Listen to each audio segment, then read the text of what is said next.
Good afternoon, everyone, and thank you for joining us for a CALE webinar, Building Effective Higher Education Consortia. A couple things before we get started. For those of you that are logged on, I assume if you can hear me, you're called in. That's wonderful. Hopefully for anyone that's not, they'll see the information here. A couple things to pay attention to. We are recording this session, so in the next day or two, please be checking your email. We'll be sending a copy of the recording with both the audio and the slides, as well as another copy of the supplemental materials that went out to you. Also on the left-hand side of your screen, please notice the discussion area.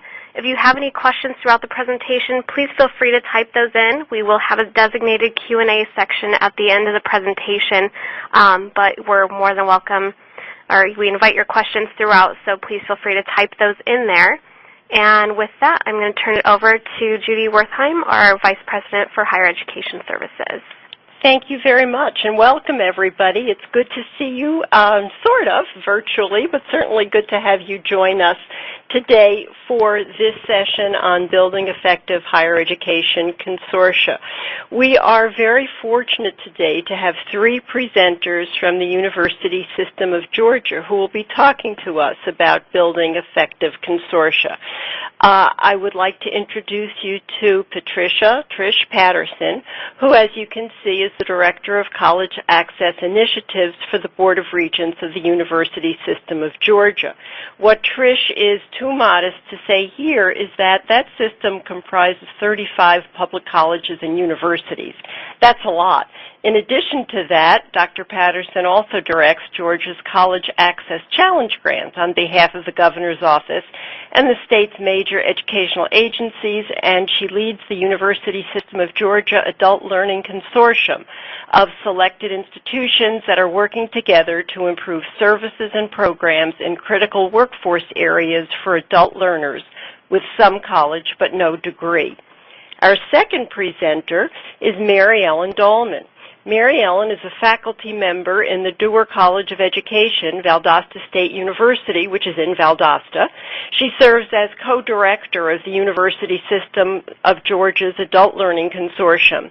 And she has been with this effort since the beginning, since 2006, and she has continued to advance prior learning assessment strategies and to advocate for recruitment and degree completion of underrepresented students within the University System of Georgia.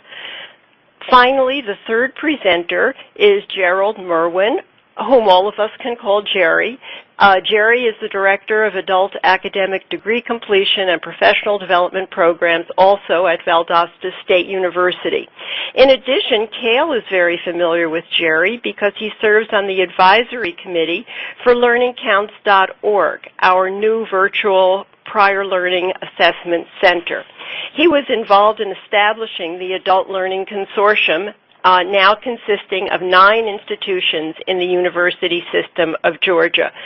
In addition, Jerry has been a presenter at several CALE conferences and has, with some of the people who've been at the conference, shared the story of the development of prior learning assessment at Valdosta State University and the formation of the University System of Georgia's Adult Learning Consortium. In preparation for this presentation, I went to my old friend, Webster's, and checked to see what the definition of consortium is. According to the dictionary, a consortium is a group formed to undertake an enterprise beyond the resources of any one member. All of us who are participating in today's webinar know the advantages of utilizing resources and finding synergies. I think, however, we also know the disadvantages. How do you get departments within one institution to undertake an enterprise together? How do you get 2 institutions to undertake an enterprise together? And more importantly, how do you get more in a consortium to do that? I'm happy to say that the University System of Georgia can talk to us about their successes in moving forward with this initiative. And with that, I would like to turn the webinar over to our colleagues at the University System of Georgia. Thank you. Thank you, Judy. Appreciate that introduction. I'm glad to know we do, in fact, fit into the definition of a consortium. Even though as Judy mentioned, we have 35 institutions within the university system of Georgia, when we first began to undertake this work, we looked around and we saw basically empty lots. We are a very traditional university system. Our processes and practices grew up around how we might meet the needs of traditional age students. And so when we first started trying to figure out what we might do and how we might do this work together, we basically had nothing to begin with. Our original catalyst was a transition to teaching grant, and that grant was focused on tapping into the potential of adults who might think about becoming second career teachers. So we thought that prior learning assessment would be a wonderful way of streamlining their programs and giving them credit for the skills and credentials that they brought to us. But as again, we were starting from scratch. I do want to mention, though, that there's a lot of potential in a vacant lot, and we were able to envision what we might like to build on that lot. Just a little bit more quick context. This is a map of the state of Georgia. We are the largest state east of the Mississippi River, very large geographic state.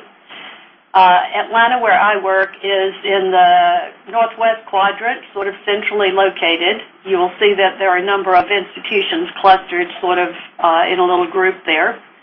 Valdosta State University is as far south as you can go, a little bit to the east of center. So you can see that we're separated by a wide range of geography.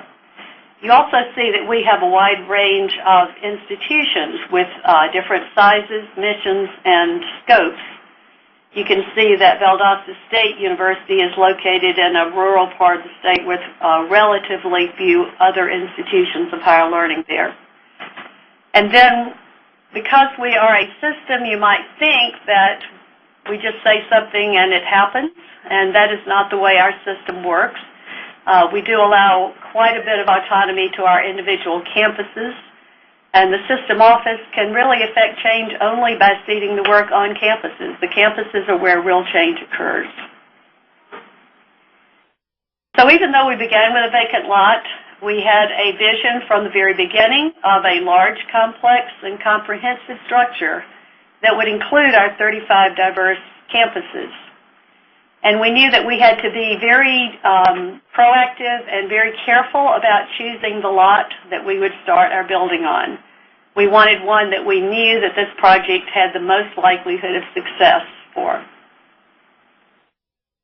We chose Valdosta State University. We've had a recent visitor from D.C. who called it a severely rural campus. And you can see that that picture there is not of a skyscraper in the distance, cityscape, but rather a stand of trees and a farmhouse or two. However, Valdosta State had a number of critical strengths that contributed to our selection of this very important first step. They were a regional university that had that particular status. They worked very closely with other institutions and with the constituents around them. Probably most important in my book, and anyone who does change management, I think, could speak to this, is that Valdosta State had a track record of delivering their work. They had become a leader in the transition to teaching grant. I knew that if we needed work done, Valdosta State was going to come through and do it for us. They also had a cadre of willing and forward-looking faculty and administrators. When I first brought up the idea of starting a PLA pilot, there was a volunteer and asked for volunteers. The Dean of the College of Education as well as the Dean of Arts and Sciences at Valdosta State volunteered. When I later talked this over with the Vice President of Academic Affairs at VSU, he was highly supportive and proved to be a critical leader. And we had faculty that could think out of the box, be creative, and really do some very excellent work. Finally, I think a major factor for our success was the expert guidance and training that we have had through our connections with CALE and with people in the field who have a long history of this work. We were aided by Catherine Marino and Maury Fiddler, as well as Denise Hart and our friend Judy. all of whom became very well acquainted with the South Georgia area. And really, I can't emphasize enough how important having this outside organization, folks with a strong history and knowledge of the field, were in trying to bring about cultural change on our campuses. We also took advantage at Valdosta State of the DePaul University workshops so that we quickly trained all of the faculty who were involved in the project in that content base.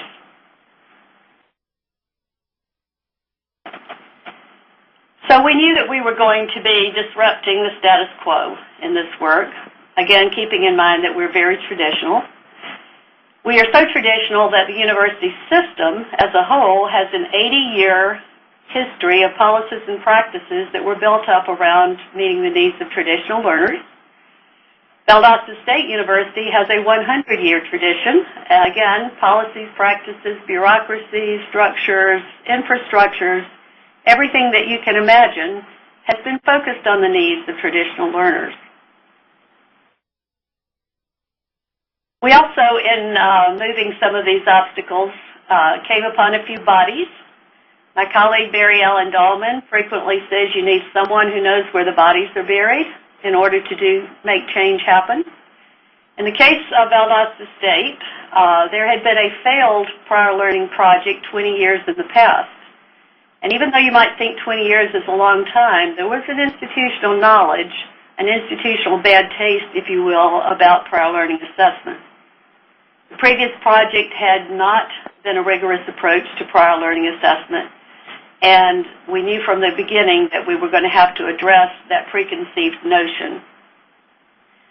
Again, though, to make change happen, it's good to have those people on the campus that bring that institutional knowledge, that are willing to sit down and reflect on that and strategize about how you work with that particular history in making change happen. I should also point out here that there were some champions from the previous project. In particular, the assistant registrar had benefited from the previous prior learning assessment project and had managed to get a number of her courses credited through that method. So she actually became a very strong and influential champion of the work that we were doing. Some of those obstacles were more entrenched than others, and one of them was an entrenched way of doing things at Valdosta State. Nothing wrong with it, but the governance units had a history of independent decision-making. So as we were trying to bring about a new project, there were multiple parallel methods of communication that had to be used. The folks at VSU went to multiple faculty committees. They went to multiple structures across the institution in order to address some of the entrenched ways of doing. There was also an entrenched culture that as academics, we deal with traditional age students, and we have a certain way of approaching them, and that's the best way.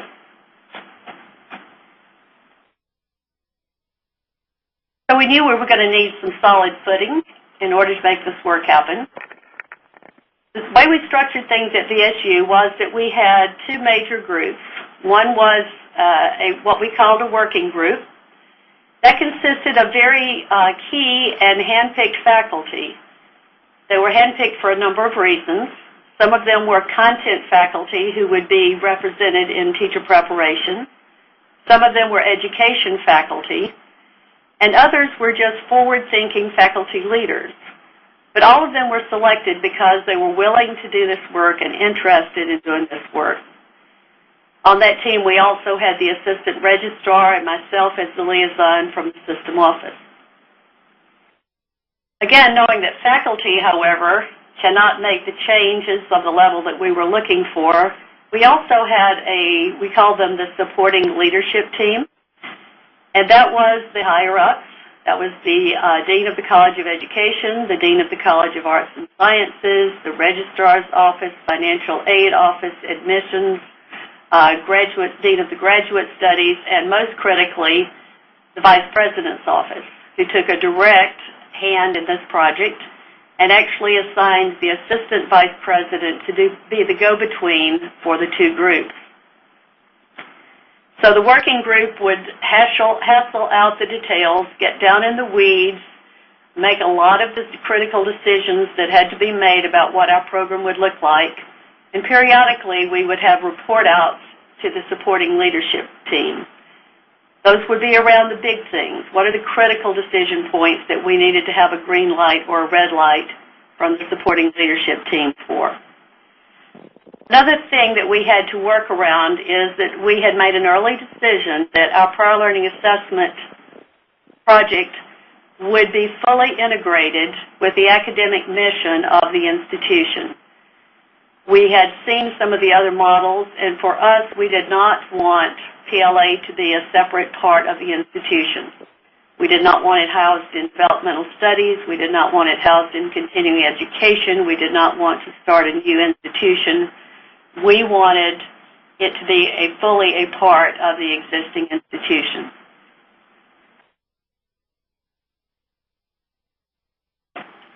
The obstacles seemed to grow, quite frankly, as we went. And if I had to say probably what was the most intractable obstacle, it would be the culture. The pushback that we received came most frequently, I think, in terms of, well, what will SACS say? SACS is our regional accrediting group. What will NCATE say, which is the teacher preparation accreditation group? What will the system office say? What will the vice president say? We can't do it that way here. We met those particular types of pushback by having all those people present. So when there were questions about the system office, I was present or I would find someone who could answer that. When there were questions about policy at this institution, the vice president's office would answer those. We actually invited a very high-level person from SACS to come and attend some of our meetings so that he could assure them that, yes, prior learning assessment was a rigorous way. It was not going to damage the academic integrity of what the institution and the faculty were about. So at this point, I'm going to turn it over to Mary Ellen to talk about how all of that played out on the campus level. Thank you, Trish. To this day, the VSU campus is viewing this as a work in progress. And we began as a pilot, as Trish said, and we had to begin by clearing away and, if you will, debunking the myths that were present on campus because of the history. We did that by adhering to the CALE principles and particularly the 10 PLA standards in the Whitaker, Fiddler, and Marino book. And going backwards, of course, Maury Fiddler and Catherine Marino were and continue to be consultants on this project. So by using the PLA standards, we could confirm to everyone that the credits for learning were for learning, not simply experience. We weren't selling credits. We were assessing whether or not a candidate's learning was college level, because the PLA principles clearly say college level learning. The assessment process is integral to the student's self-reflection and the student's learning, and we deferred the decisions about the key pieces to the PLA working group, which was a combined faculty initiative, arts and sciences, College of Education. We hashed out issues, and then we sent those issues back for leadership decision. This says dead wood, as Trish said. You have to know where the obstacles will be and where the bodies are buried. Sometimes we dug such deep holes that we had to backfill to climb out. For example, because we started as a transition to teaching initiative, we had the silly assumption that prior learning assessment would be related to prior learning in teacher preparation or for teacher candidates. And so when we formed our working group of the willing faculty, we had specifically selected faculty from critical needs areas in the teaching field. We originally thought it would be math and science. But if you build it, they will come. And what happened was, initially, and to this day, the majority of people who present themselves for prior learning assessment are from the College of Nursing, a very different population than we had originally anticipated. So we had to build a nimble structure. We had to be able to backfill and go, oh goodness, we're not there. We do have a program in American Sign Language on our campus, and many students from the American Sign Language program wanted prior learning assessment, and because the deaf world is very different than the hearing world, we had to find different ways of structuring the assessments. We also had some core courses or undergraduate basic courses. When people said we couldn't do things or we wouldn't do things, the system wouldn't allow us to do it. As Trish said, we always had the right person in the room, but what really required was reflective listening, hearing the person out, trying to identify with the other faculty members or with the support staff in student services where the real issues lie. Is it because we really can't, or is that something that another office has already solved? And sometimes, quite honestly, we just lifted heavy objects over the top of the obstacles because there are certain people and certain battles we were never going to win, and so we did an end game.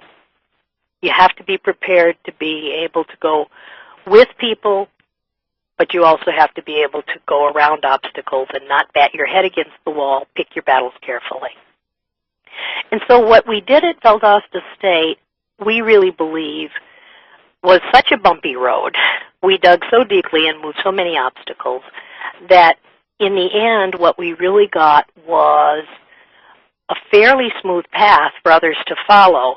And we also want to remind all of us that our campuses are more alike than they are different. And so while we are a regional university, that doesn't mean that the other campuses, smaller and larger, couldn't follow our model. And so we put in place a number of things that to this day stand within the consortium. We used the Adult Learning Focused Institution Toolkit, the ALFI, to be able to say, how are we doing, how do our students think we're doing? And we were smart enough to tackle those things that had small gaps, rather than saying, oh, that's our biggest problem, let's pour our energy into fixing the biggest problem. We fixed the small problems first. We also, as we developed and discussed prior learning assessment options, we did have a willing faculty, but our faculty was unwilling to go around existing department challenge exams. So we made a decision that we would use a course equivalent model, meaning any student who submitted materials for prior learning assessment would begin with an existing course in the Valdosta State University catalog. So we are course-based. Empire State, for example, is not. Doesn't make our way right, but it was the best fit for our campus. And we also agreed to look at the College Level Examination Program, or CLEP, the American Council on Education, with the many recommendations they have for credit, the awarding of credit for military, as well as business and technical training. And so we clarified over and over again, we're not duplicating efforts. We're not reinventing the wheel. Where there is a national standard, we accepted that, and where our campus had a way of doing business, department challenge exams, we didn't fight that battle. I'm charged with developing the crosswalk program, and it for me has been the most challenging because we defer to the faculty decision-making teams. And within the university system, we have academic advisory committees, and therefore, we've turned over and deferred many of the decisions about the crosswalk programs, how to get from an associate's degree to a baccalaureate degree, how to get from certificates or diplomas from the technical college systems to the university system. And so that process has been very, very slow. The good news is we also have been able, though, to develop a policy handbook which combined all of what we had done, and all of the other campuses had access to that. We had a policy, we had agreements, we put everything in place, and in fact, just recently we've separated out because we realized that probably there was more information that needed to go to faculty than we were giving them, and possibly less to students, and so we now actually have two different handbooks, but again, codifying what we're doing. We started as a pilot, and then the University System Office issued an RFP inviting other institutions to become part of an adult learning consortium. The RFP actually was issued after we, with system support, had a conference inviting other institutions interested to come to a retreat setting and talk about what we had done. Again, we had the expert advice of our friends at Yale, who did much of the training and technical assistance on the spot. And within a year, we had expanded from VSU's pilot, and we accepted 4 other institutions to join us. Those 4 include Atlanta Metro, Metro being the operative word. If you look at the other lower left-hand corner, Bainbridge College is one of 2 institutions in the system that is both a technical college and a 2-year college. Fort Valley State University is a historically black college, and Georgia Southwestern was a teacher preparation institution. So we thought we were going to continue in some respects to address the critical needs in teaching. This image is to remind us that if we were simply building a house with 5 bedrooms, we would need a very different kind of foundation than the fact that from the get-go we knew we were going to have a 35-story building, or hoped we would. And so by the end of the second year, 1 year of the pilot and 1 year of the expanded or newly formed consortium, we had a five-story building, which was pretty exciting. And again, very exciting when you contextualize it in just 1 year.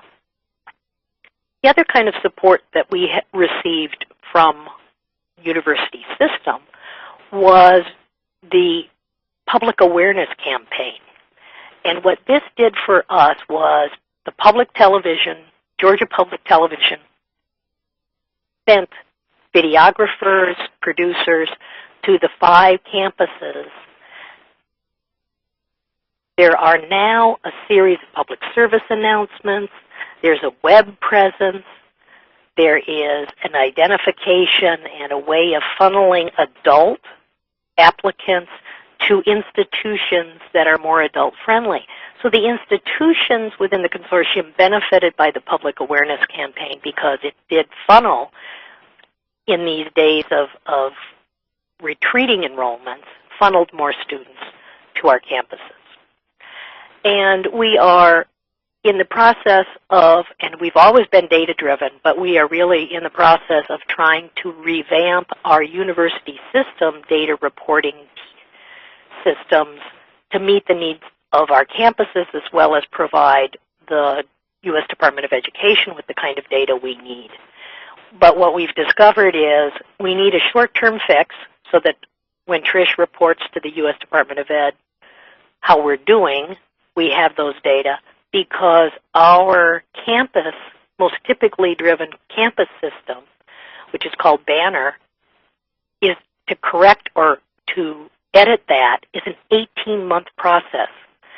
Well, we're patient, but we're also impatient, so we need to collect our data. And in fact, had a data reporting deadline last Friday, but we're having a data collection conference call tomorrow. We're working with the university system so that all campuses have the data collection systems and modules they need.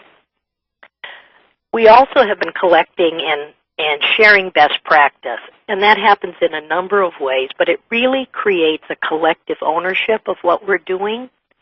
We have quarterly executive committee meetings where the campuses report on what they are doing in terms of addressing the goals of the consortium.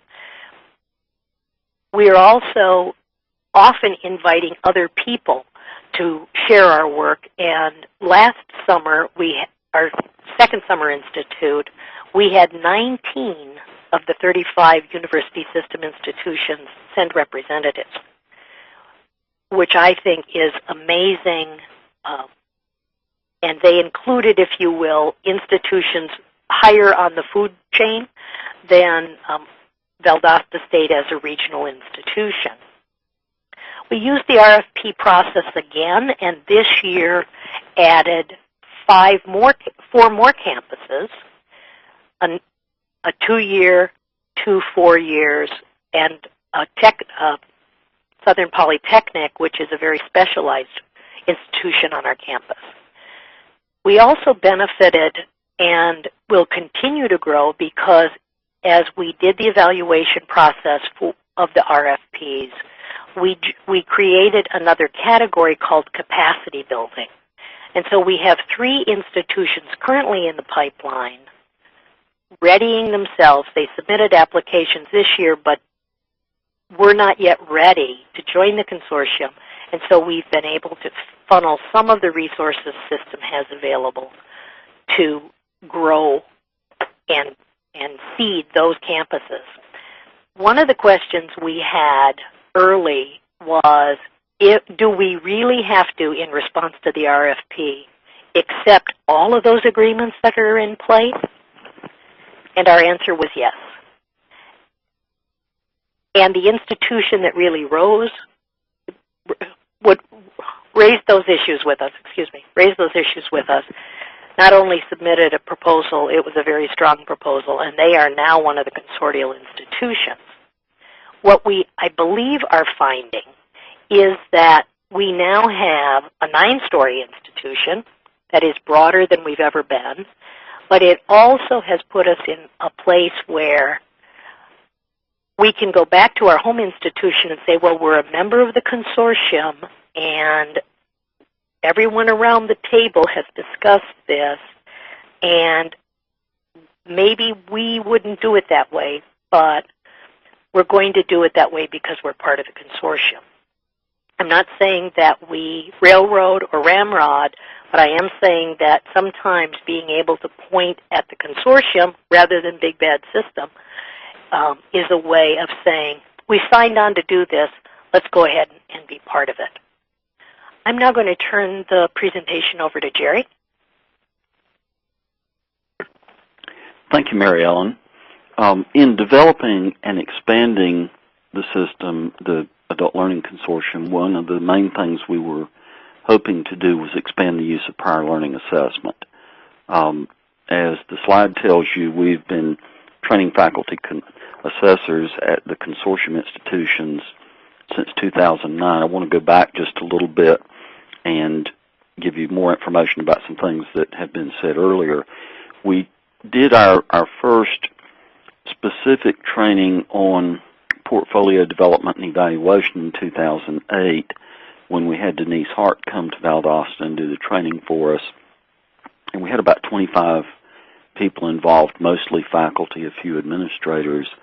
And as a result of that training, we had faculty develop evaluations for 27 courses in 11 subject areas. And as a result of that work, we also had those course evaluations set up so that we could go ahead and evaluate students. And so we were recruiting students and developing those evaluations at the same time.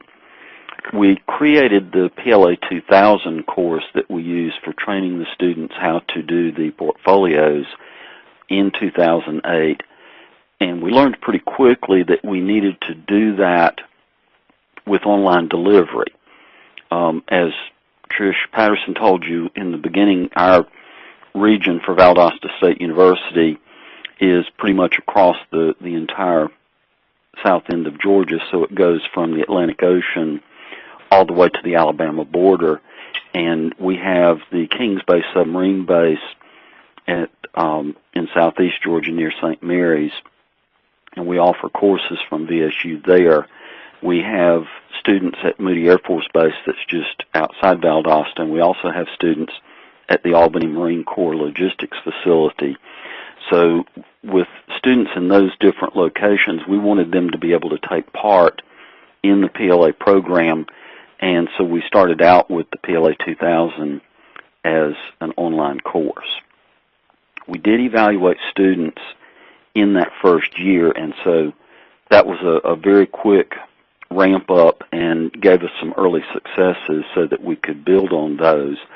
And so when we formed the Adult Learning Consortium, we had a good track record and we had a good basis for the way that we would approach the training with the faculty assessors from the other institutions.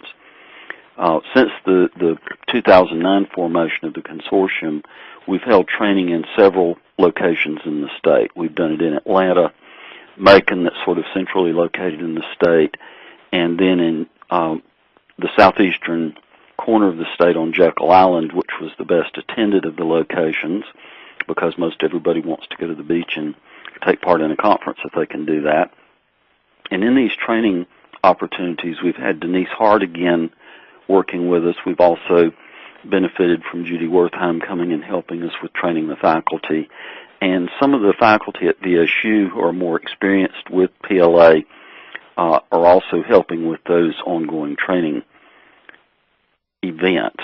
We've got faculty still going through the DePaul online workshops that they do with CALE.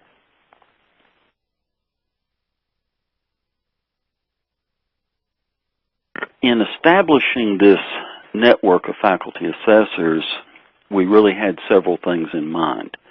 We wanted to be able to serve students at all the institutions that were involved in the Adult Learning Consortium. With that thought, we wanted to be able to take advantage of expertise at the various institutions. So while we had a good range of courses at Valdosta State that could be done through PLA, we wanted to see if there would be faculty at other institutions that could provide PLA opportunities for courses that we did not offer or that would go beyond what our faculty had already developed. So it did a couple of things. It would spread out the work a little bit, but it also allowed for specialization so that we might have an opportunity to look at the unique needs of the students at different locations and to make those evaluations more oriented to the needs of the workforce.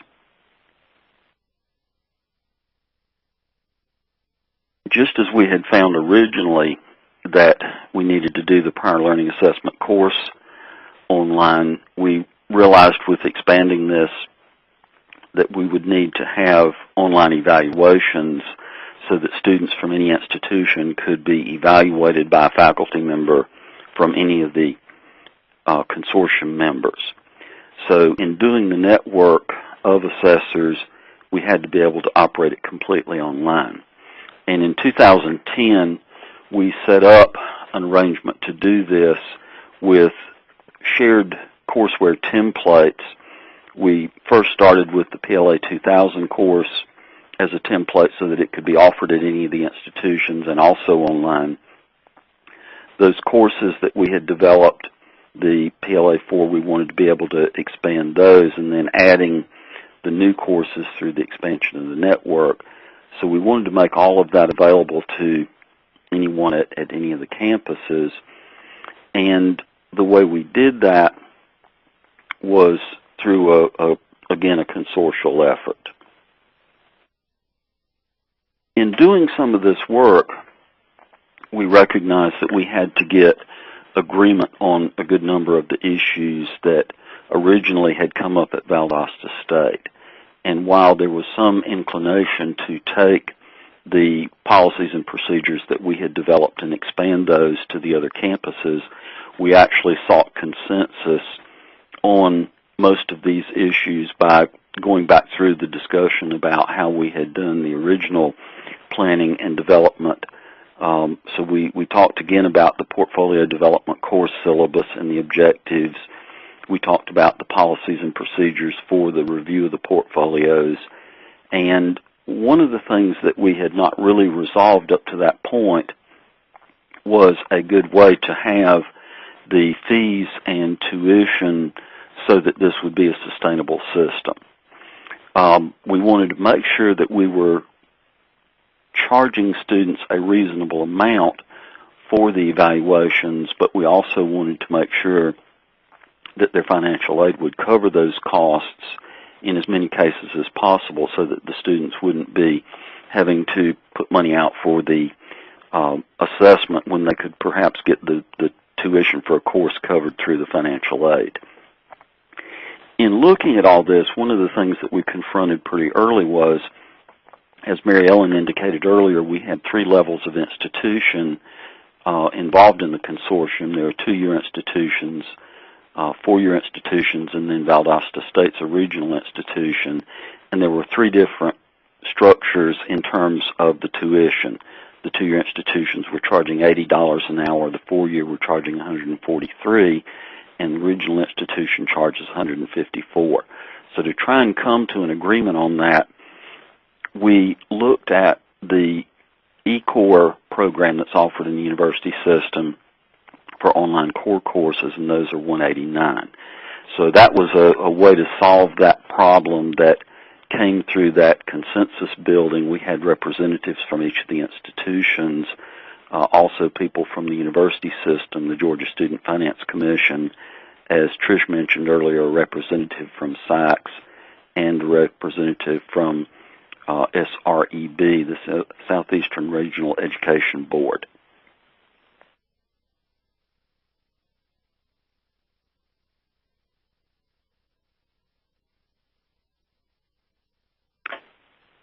In looking at the process for doing PLA, Mary Ellen mentioned earlier in our development of the original policies and procedures at Valdosta State, we determined that we would first exhaust the opportunities for students to use CLEP or the American Council on Education standardized transfer options and so forth, and then give the departments that already had challenge exams a way to use those so that they wouldn't have to develop portfolio evaluation if they were already covering the topic that way.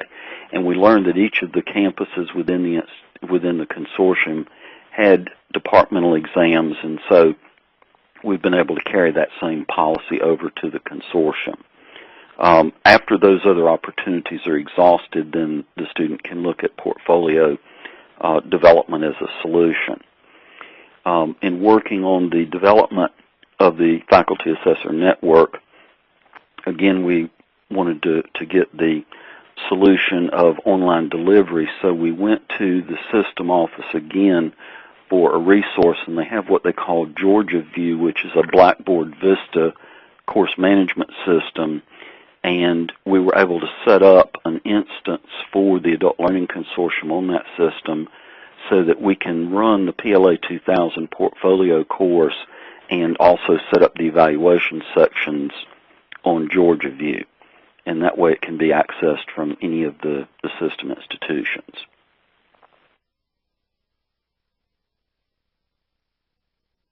I want to show you what a template looks like that we had developed for the PLA 2000.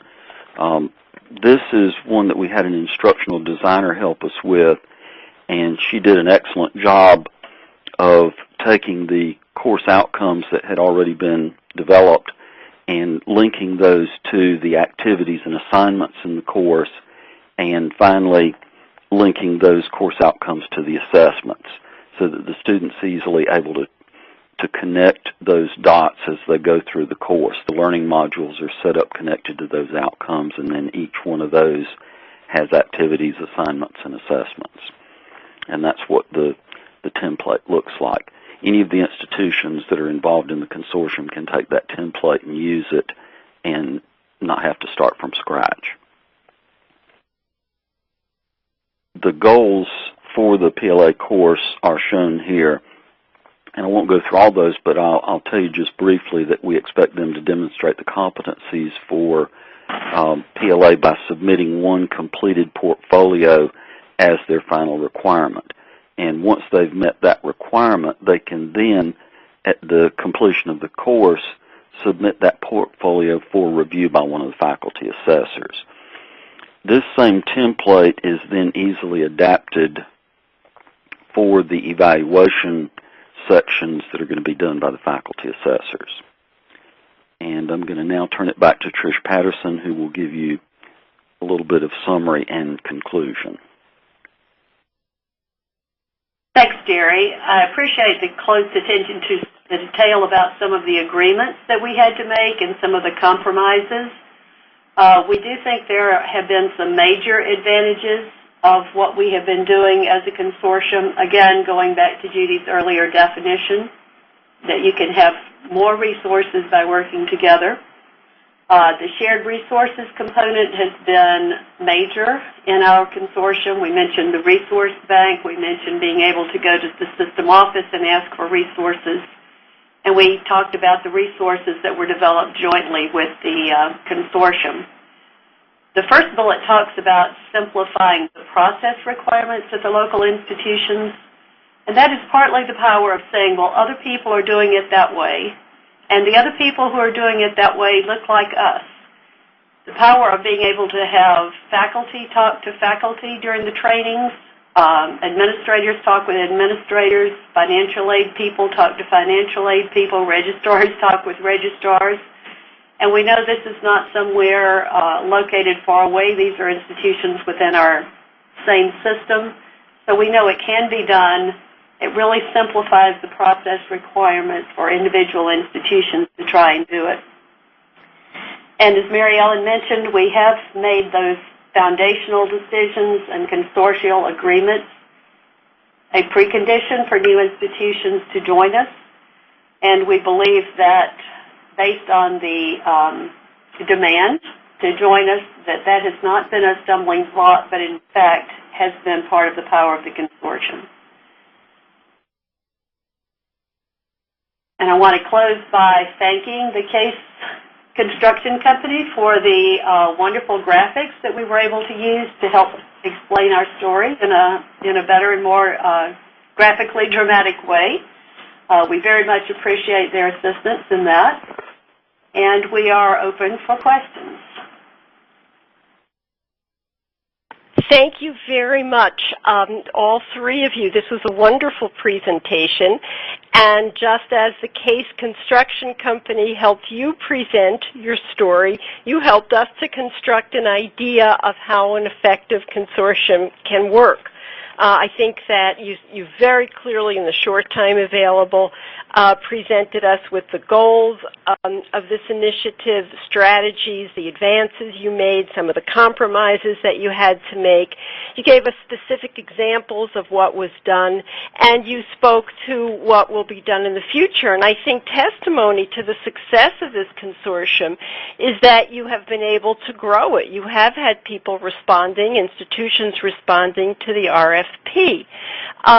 We do have several questions that have come in, and so I will read the questions, and then we will open the mics so that the presenters can answer the questions. One question refers to the data that you were collecting. You mentioned data collection. What kind of data are you collecting? Mary Ellen, could I take the larger piece and then you talk about the new development? Please. Part of what we've been doing to this point is simply keeping track of the number of students and the number of credit hours generated through prior learning assessment. We found that to be very compelling data when you're talking to particularly administrators about why this is a valuable project to undertake. And of course, it lets us know whether the students themselves are benefiting. Initially, it's been very difficult to get student-level data. So what we have looked at instead has been aggregate data about the number of adult learners, percentage of adult learners at the ALC institutions versus the percentage of adult learners in the system institutions as a whole. Even before we implemented many of the strategies, it was pretty amazing data. It's almost as if turning the culture of a campus toward adult learners had some sort of indirect impact even before we started direct strategies. So we saw a jump in the percentage of adult students that were enrolled in those institutions compared to those at the system as a whole. And we also saw what we were looking for in an increased number of percentage of Pell students compared to the system as a whole. We do need more granular data, and Mary Ellen has been working on that. Within the university system, we have many data collection systems, and as you might imagine, they don't talk to one another. So this is one of those times when we got the registrars, the admissions office personnel, and the people who really know where they're entering data into a single task force. And I am working from one side of that, and I have a colleague, Diane Burnett, who works with the IT services division of the university system. So they have the programming horsepower to make some changes. And so we will be collecting information from existing data collection sources. We're in the process of identifying which system, which element, which general category is typically the place that those data are being entered. And we're working, we are actually asking people to send in their ideas at noon today, by noon today, and we're having a conference call tomorrow at 10:30 to say, can we reach agreement on using this particular place within our banner web system, for example, to collect certain data. So we're collecting individual student data, financial aid data, admissions, and student services. And if I could add one more thing, Georgia is part of the Complete College America initiative. And through that initiative, we have been doing a lot of work with our metrics. And I'm really happy to report that from what it looks like currently, we're going to be able to do a better job of capturing the population that is between 18 and 25. But if you would, an independent learner or someone who has been out of high school for more than a year or two. Prior to that, currently we're able to only capture age 25 and older, which is the IPEDS data. That clearly misses a lot of the target population that we are interested in. Similarly, we're doing a better job, or think we will in the future, of capturing data about part-time and transfer students, because, again, that's where our adult learners are going to fall, not in that first-time, full-time freshman category. Thank you. And this is Judy again, and I would just like to emphasize the importance of capturing data about students and the effects of your programs, and how important that is, not simply regionally but also nationally, to demonstrate what kinds of outreach and programs can be effective for helping adult learners succeed. So I'm glad that you're moving forward on that. We have another question related to new members of the consortium. Earlier, Mary Ellen talked about some requirements that every member of the consortium must agree to. What about changes that new members might like to make? Is the program fixed so that changes cannot be incorporated, or do you see changes evolving as you progress? This is Mary Ellen answering. In fact, one of the questions that we will be revisiting is when we made this statement, with this policy statement, do we mean? And I have an answer for that, but I want the entire consortium to have that discussion as well. I think the bottom line for us is, as long as someone is not eroding the changes we have made to make us more adult and military friendly, as long as we as a group do not see a proposal or a suggestion taking us backward, then I think we are open to changes. We're certainly open to clarification, but asking ourselves always, how does that move us forward to be more adult and military focused, will always be our mantra. Thank you. Thank you. I think that answer touched all of the bases. Thank you. You're welcome. We have oh, I'm sorry. I just said you're welcome. Oh, okay. Thanks, Mary Ellen. We have another question that I think I'm going to direct to Jerry, because as I mentioned earlier, Jerry serves on the advisory committee for learningcounts.org. And that question is, how is the program of the consortium integrated into CALE's learningcounts.org prior learning assessment program? Well, thank you, Judy. I think that is a good one for me to address, because I'm not just, as we talked about, part of the ALC Executive Committee, but also working with the CALE Advisory Board, and so I've enjoyed that connection. I think it's going to be a very close and positive relationship. What we think will happen, we expect to continue to do prior learning assessment the way we're going now, but I think that it'll give us a way to refer students if there's an area that we don't have expertise, but there may be others available at other institutions. It can be done through the Learning Counts system. I think it's also a possibility that if we are suddenly hit with, a couple of hundred students that want to do this, that may give us a way to do it if we're not ready to ramp up.